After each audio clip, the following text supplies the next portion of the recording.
If you had asked me in 2016, do you think your organization has some problems? Do you think that your organization could really improve on those soft skills or improve on things? I would have said, well, yes, I'm sure we probably could improve, but I really didn't feel like we had a problem. And then, fast forward to that employee engagement survey, which was kind of like a big eye opener, a big shock and a punch to the throat. And, ever since we've started the journey, it definitely, almost within the first, I'm going to say year and a half, it definitely feels different when you walk into our organization. And that's one of the things that our patients comment about, our families comment about. When we have new employees, they comment about it.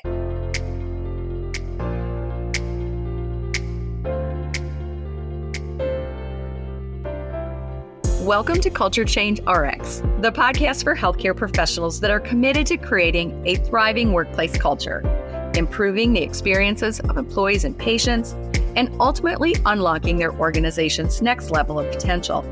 I'm Sue Tetzloff, your host and co-founder of Capstone Leadership Solutions. Join me and my insightful guests each week as we share actionable insights for navigating the crucial people side of the business of healthcare. Subscribe now for a weekly dose of Culture Change RX. Now let's dive into this week's conversation where culture change takes center stage. Welcome to another episode of Culture Change RX. Today is going to be another one of those episodes with a guest. And today's guest is Michelle Franklin. We're going to start right off by letting her introduce herself, and then we will get into a great conversation today about developing leaders. All right, Michelle, welcome. Thank you, Sue. Great to see you again. As Sue said, my name is Michelle Franklin, and I am the CEO at Sullivan County Community Hospital in Sullivan, Indiana. I've been with my organization since 1997. Very, very long time. And about 10 years of that as the chief nursing officer, and then whatever is left of that as the chief executive officer. So really glad to be with you today.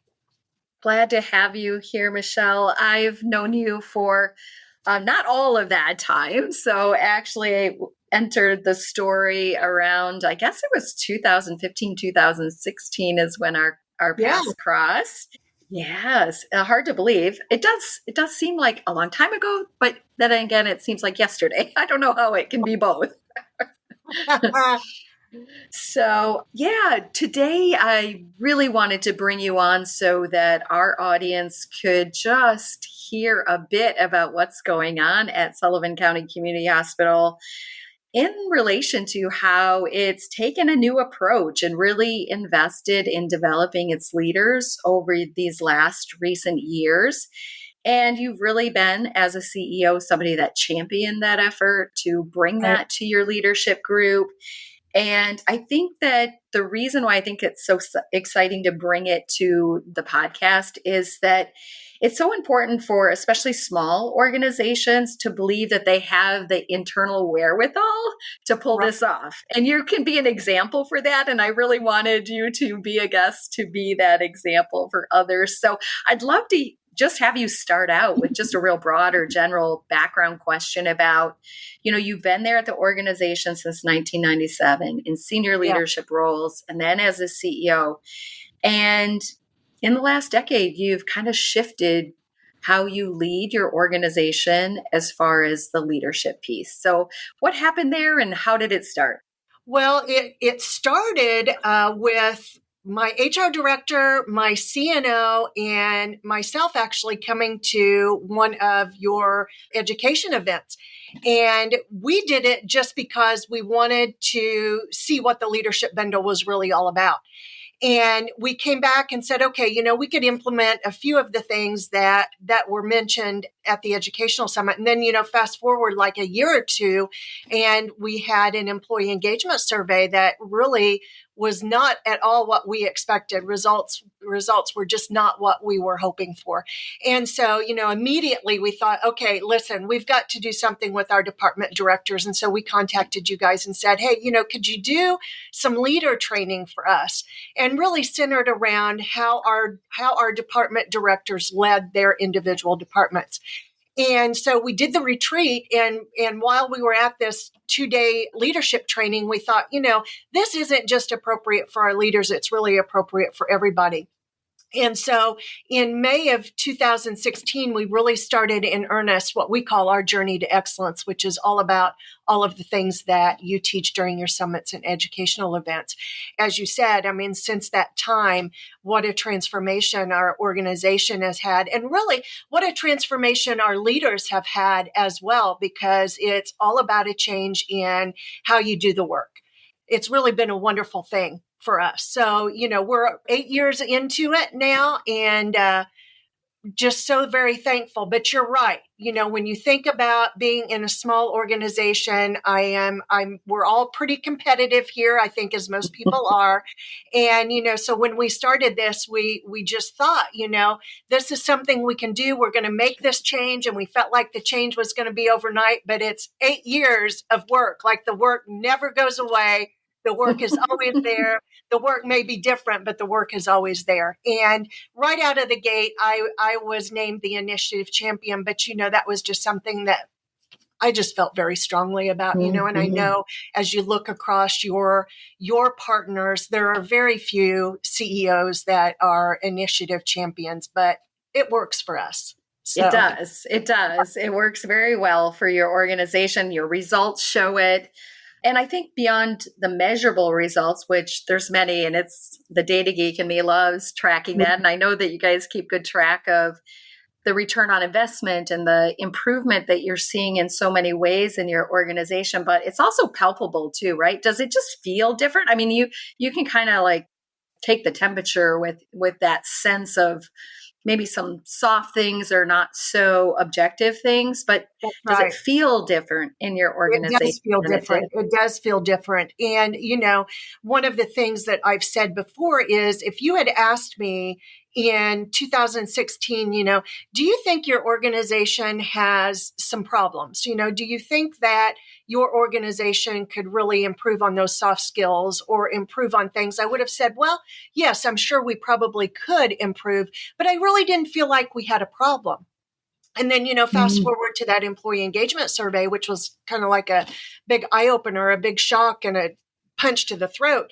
And ever since we've started the journey, it definitely, almost within the first, I'm going to say, year and a half, it definitely feels different when you walk into our organization. And that's one of the things that our patients comment about, our families comment about.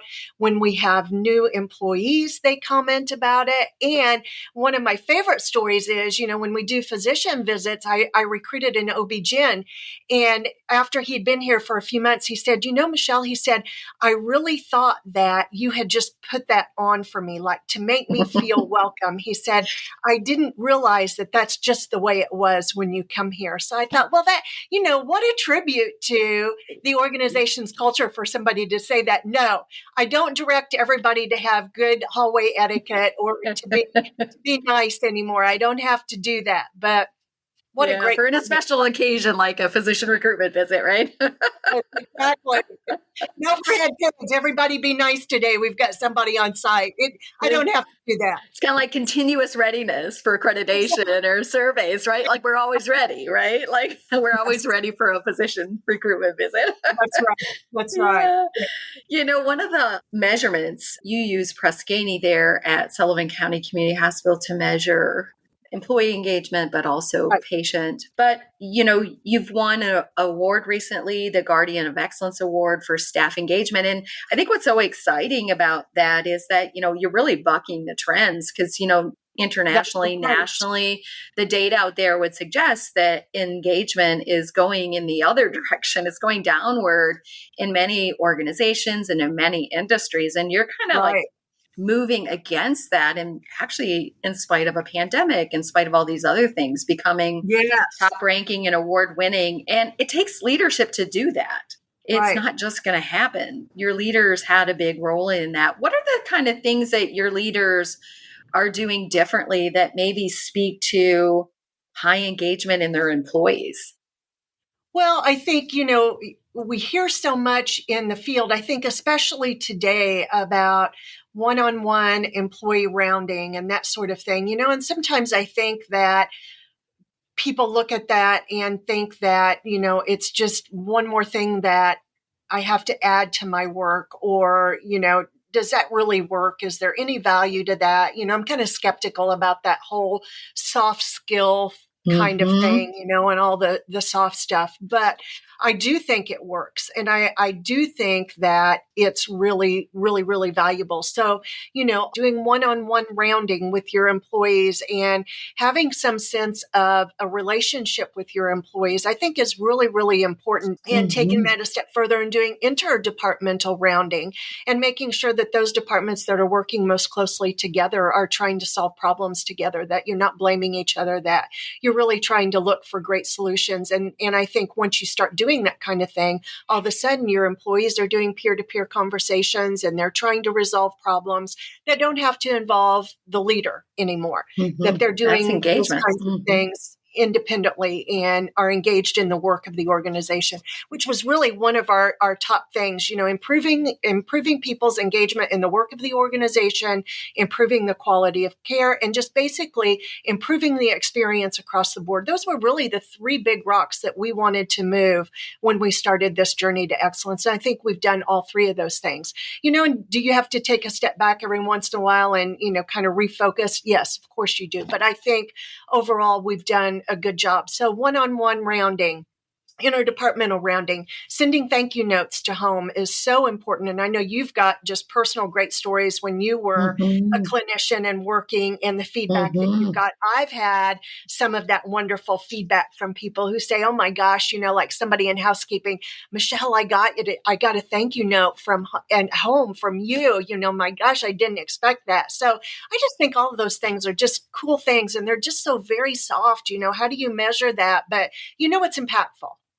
And then I Yes. think the other thing that we have done really well, even throughout the pandemic, is we have always been very, very devoted to quarterly leader training. And I think that has probably been one thing that has never moved off of our radar. People enjoy coming to that, offsite events where you're learning from peers, or you're bringing in somebody Mm-hmm. to speak, you're coming into my organization and talking about, whatever topics we have. I forget, I counted just recently, and we're like on number 34 or 38 or something crazy. And I remember when we first started this, I thought, how are we actually going to come up with these topics? Like 1, 2, 3, or 4 just seemed Are we like, going to run out of things to train our leaders on? blows my mind. I can't even think about doing 38, but that's where we're at now. And every quarter we have something to add, and usually our days fill up, and I Mm-hmm. think our leaders not only appreciate that they get time away from the organization, but they appreciate being able to learn about whatever topics we're pushing, or we're going back and checking and validating and that sort of thing. So the leader training, I think, has been a Uh, huge. yeah, and having that regular rhythm and cadence that you can count on, that the leaders can Right. count on. When you first started, we do a leadership learning needs assessment as part of our engagements with our partner organizations. And I remember looking back at your baseline survey, and one of the questions is, is there our leaders engaged in a regular rhythm or cadence of regularly scheduled training? And at the start, only 1/5 of your leaders, so 20%, said, yeah, I'm involved in regularly scheduled leadership development. That's And then now it's 100%, Yeah.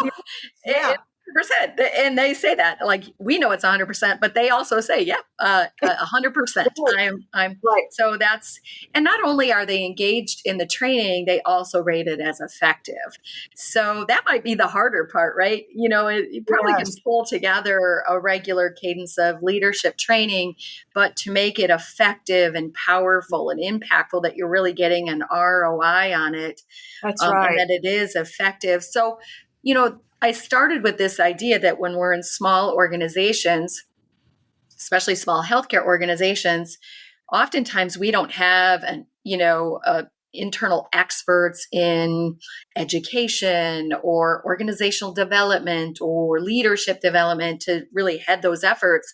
And in your organization, through our model, you use a steering team, so a group of Right. leaders that kind of lead these efforts. So I think, what you're showing or demonstrating here is that even though we didn't have a track record or internal experts to help with this before, we figured it out. We found a way. And 8 years later, we're still finding a way to do this inside with a little Right. bit of outside help. But primarily, you've developed a process, you've developed a model. Right. And 8 years later, you're still approaching Right. that model. Yeah. And, we've, of course, like every organization, have had a little bit of leader turnover, not a huge amount, but, as you have people turnover, there are different people who step up to the plate that have a different interest in doing something or have a skill set that you didn't realize that they had, that you're able to kind of wrangle and get a hold of and use that expertise in those leader development days. And that's really been, kind of the case for us. We have an assistant practice manager now who's going for her PhD and is a real like data net, so her and Mm-hmm. my IT director, of course, work well together. So, it's just kind of cool to see how those skills develop and sort of where people land and where they feel comfortable. But, yeah, we've had no trouble finding people to talk or listening to those maybe internal folks who are actually, big proponents of change, but are sort of not in a leader category. They're kind of behind the scenes, but they make a lot of noise. And being able to bring those people to the front and engage them too Mm-hmm.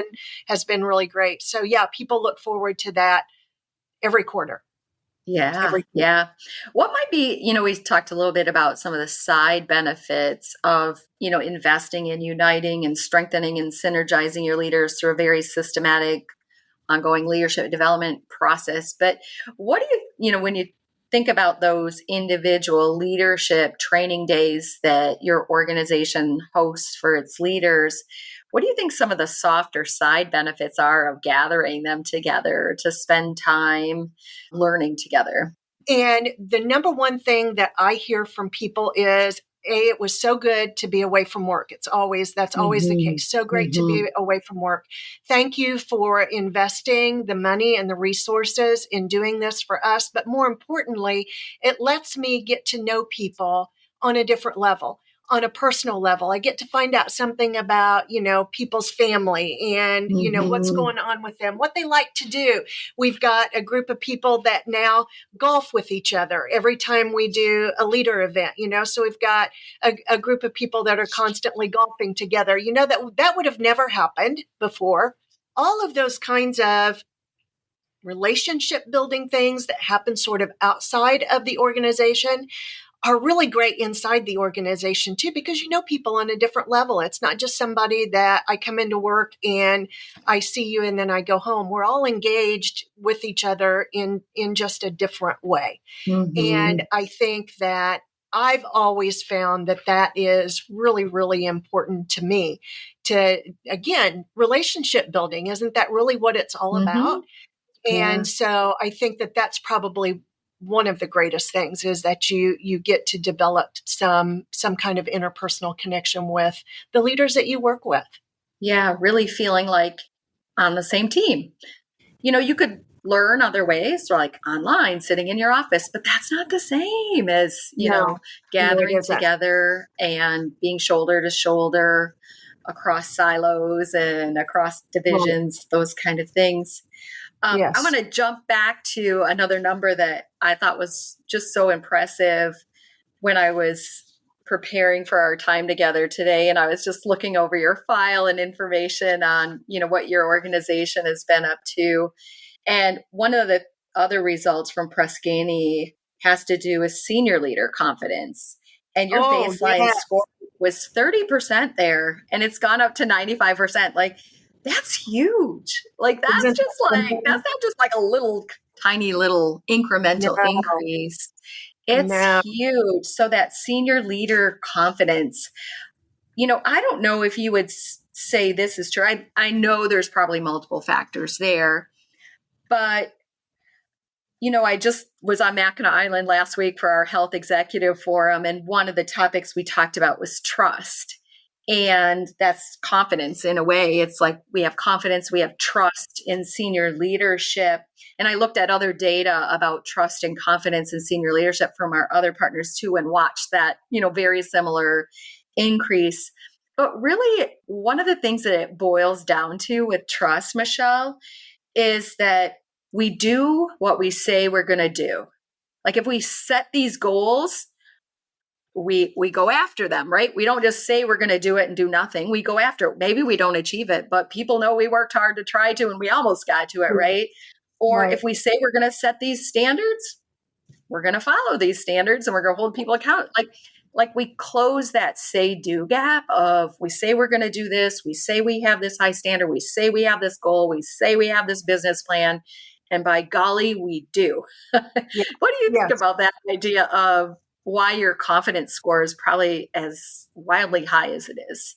If I were to look back, like, let's say pre 2016 and look forward now, I think that there are so many things that are just so obvious today that, weren't even clicking in 15. And that is, developing a communication plan, a hospital-wide communication plan, Mm-hmm. and then developing a departmental communication plan so that everybody knows email's our primary way of communicating. And if you want to know something, then you know that you have to be accountable to check the hospital email. And if your department communicates by staff meetings and then those minutes are put somewhere else, then you know that that's an expectation. So I think, the establishing that understanding what your communication plans are and communicating that widely so that everybody knows it is really, really important. We didn't have that before. So, nobody really, it wasn't stated. I think everybody knew, yeah, it's important to check emails, but not really stated. So communication plans, I think, are really, really important. We do town halls. I didn't really do those in 16, but we do town halls today. And that's really a combination of me and always my CFO and always talking about financials. And I joke with people, we're a very transparent organization. I think that sense of transparency and being open and honest about people, and in 15, our financials did not look good. And, if you were to skim forward to about 18 or 19, they really took a $2 million swing from one year to another. And my CFO is always great about saying, we haven't done a whole lot of service line growth. We haven't done a whole lot of physician growth, yet I want you to look at these numbers, and these numbers translate into great customer service. They translate into the work of the journey that we're doing. And so I think it's important to hear that kind of stuff from him. And we make it very, very down to earth. When he talks about our net revenue, this would be the amount of money that you're bringing home in your paycheck. Or, Mm-hmm. we're getting ready to do a building project. So this is like going out and getting a mortgage. And so now, we have to grow our revenue so that we can take on this mortgage. And talking in terms that people understand. And he'll always say, this is just like your savings account, only we're talking about big numbers. And Yeah. so I think, just making sure that you're communicating that's done every quarter. And we even come in and do that on night shift, which has been wildly popular. It's my HR Yes. director and CFO and me. And so communication plan development, communicating that, doing town halls. Every Friday, I put out something called Franklin Friday, and it's just kind of what's happened in the week and centers around things like gratefulness, thankfulness, communication, leadership, those kinds of things. 5 big sort of takeaways from the week, if you will. And everybody looks forward to that. And I usually get some sort of feedback about that.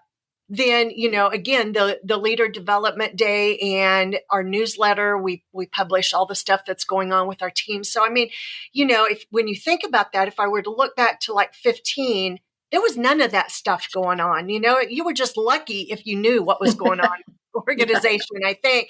And then fast forward, and it's like, we put out so much stuff about what we're doing, and, our just the stuff that we do around employee engagement is incredible. It's Yeah. just it's just something. It's just an entirely different organization, 8 years into this journey, it doesn't even look the same.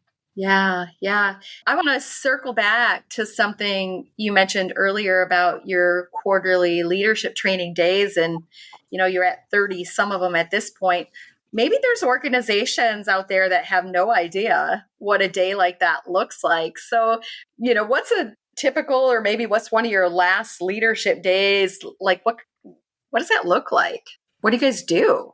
Well, we've done all sorts of things. And really it kind of depends on, I'm going to cheat here and look real quickly. It just really depends what's going on, kind of what we're really working on for that particular quarter. But we've got somebody who's really great at doing our opening thing, and it's wildly popular with everybody.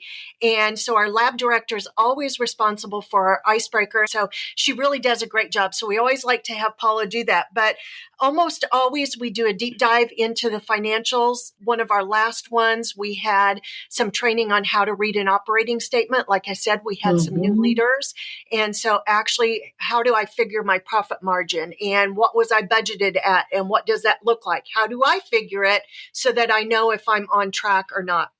And so doing that deep dive in financials, that was done with my accounting director, our controller, and our CFO doing that sort of presentation. And then we had something on strategies to directly improve your finances. Like if I have a goal, a departmental goal that's centered around expense management, what could I do to look at that? Yeah. And we talked about reinstituting something called the product evaluation committee. So I'm a nurse by background. If I use an IV start kit on every patient that I see, maybe if it's 25 cents per start kit, maybe I can find something that does exactly the same thing for 13. And so, making sure that you're kind of tuned in. We're really right now, we're into this big thing where we're looking at our Press Ganey scores. We've had some transition in our inpatient medicine. We now have a hospitalist group, which is brand new to us. I know it's 2024. Hello, they've been around forever, but we're new to that game. And so we've had a little bit of struggle with our Press Ganey numbers. And so we're launching this huge now campaign on empathetic communication. And then we've done action planning for goal setting. We've done team building. We've done roundtables. If we've got something going on and we need people's feedback, like are the AM safety rounds working? And if they're not, why are they not? What can we do to improve that? Are you doing your one-on-one rounding? And if you're not, why are you not doing that? What's getting in the way? And so really it just depends what's on our radar for that quarter. But it's always, we start out at the very first, usually in the fall, we'll publish dates for the very next year. So everybody already has them on their calendar before the new year even starts. And we'll have some idea of what we want to do at each one of those. But invariably, like, a month before, we're like, no, we're not going to do any of this. We're going to do these 6 things. Or, we've talked to Sue or whoever, and, they say that we really need to refocus on this. So let's scratch this one and we'll add it in its place. And so it's very kind of flowing. It's very dependent on what's going on in the organization, but almost always a full day. The only exception to that is we always in the fall, our last one is usually in October, and it is goal setting. And so trying to get people to think about, setting not soft goals, something that's not, I could hit that tomorrow, but really setting some push goals and trying to align the organizational goal to the department goal to the organizational goal and doing all of your work so everybody's rowing in the same direction. And so we always focus in the fall on goal setting. We talk about where did we finish the year? What could we have done better? What are we looking at implementing next year that's important? And what should you know about departmental goal setting? That's always half a day. And then usually the rest of the day we've gone to a winery, we've played golf, we've gone to country clubs, we've done a lot of things, but usually giving people a half a day back is they really, really like that. Yeah. Now, in Capstone World, we always say this, whether it's a public training event or whether we're on site with our partners helping train leaders or whether we're coaching them to create their own leadership development training programs internally, is that we really want people who leave a training to be, accountable or attempting to put into place what they learn. That, it's not just we learn for the sake of learning, but we Right, learn to do, we learn right. to change, we learn to take action that gets better results than without the learning. And so, we like to also say that, a lot of the work in leadership development happens in between these events, or what you do in between these Oh, events. sure. Is there any examples of what you're doing there at Sullivan to kind of keep the learning alive or help leaders succeed with putting into practice what they learned? What's your take or Well, approach on that? and so, when we're talking about one-on-one rounding, we've had to go back and re-implement something that you Mm-hmm. have to send to your senior leader every month who you've been rounding on, because we want to make sure It that you're happens. following up. So when I round on my department directors, then I can go, okay, I got your rounding form and it looks like you rounded on Sue and you rounded on Denise. Oh, and I see Michelle said blah, blah, blah, blah, blah. So tell me what's going on with that. I knew you were working on that goal. And so if the expectation is that I'm going to do one-on-one rounding and somebody's looking at my form, am I asking you about that form when I'm doing leader rounding? Then it must be important if Michelle's following Mm-hmm. up and she's using that for something. And so, Mm-hmm. yes, making sure that you have a roadmap at your learning day. What is it that you want people to take away? Is there a deadline for any of the work that you talked about Mm-hmm. today? And Mm-hmm. then is there something that when I do senior leader rounding that I want you to make sure and have something done by the time I come and see you in the next quarter, or, every other Mm-hmm. month, or whatever it is. And so I think that's really, really important, making sure that there's some homework there that people have to follow up, Mm-hmm. and you're holding people accountable for whatever that homework is supposed to be. Yeah, yeah. And, accountability sometimes gets confused with micromanagement, and it's totally not. It's really No, about no. caring enough that people succeed with these new tactics, that we're Right, checking in, we're asking what's right, getting in their way, we're connecting them to additional resources if they need it, and so right, that's, right. like, it's not like you can just one and done each training event and assume that pixie dust was sprinkled all over your leaders and now Right, they're going to be magically confident and consistent in these practices. right. That's not how humans change their behavior, their performance, or the actions. New habits are hard to make, but so it's a continue, it speaks to your earlier comment of we've been doing this for 8 years and we still have more work to do. Yeah, And we always will. That we'll never run out of work to do, even if that's the people stay the same. But right. also we know the group is a moving target, that the new people are joining in. As Never we wrap shortage up of here, Michelle, in our conversation today, and I wanted to also just mention to the group that some may not know that you actually also support other capstone partners through what we call a leadership exchange program. So when we've had right. very wildly successful partner organizations and they're doing great things and they know it, they have experience with it, they are relatable because they've done it themselves, then you also can help other organizations learn to do this too. Some of the people that are just getting started on it. And I would just wanted to mention that as part of who you are and what you do and how well you know this. You not only do it, you can teach it and coach to it and support others in doing it. And it's just a valuable add that you bring to not just this conversation, but to many healthcare organizations beyond the Yeah, one that you're leading. I have two partner visits actually coming up this fall, and I'm so excited about them because, that old motto, steal it and make it your own kind of thing.